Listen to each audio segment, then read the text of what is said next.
திருநீர் அண்ணாமலை கோவில் வந்து மாலை ஒரு 6 மணி அளவில் 108 சங்கு வச்சு பஞ்சகவியம், அதாவது பசும் சாணி, பசும் மோதிரம், அப்புறம் பால், தயிர், நெய் 5ம் கலந்து பஞ்சகவியம் சொல்லுவாங்க. ரொம்ப விசேஷமானது.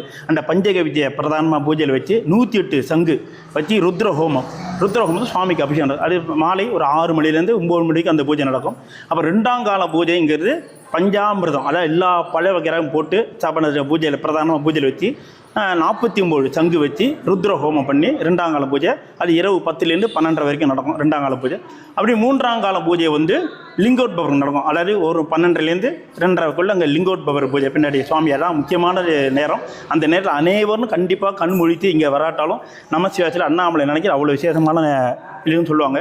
லிங்கோத்பவர் நேரம் அந்த நேரம் சிவபிரமணம் நம்மளுக்கு இது பண்ணுறதா இருக்கும். அந்த லிங்கோத்பவர் வந்து 11லேருந்து 12:15 முக்கியமான டைம். அந்த நேரத்தில் அங்கே லிங்கோத்பவர் பூஜை ஆனதுக்கப்புறம் இங்கே 1 மணிக்கு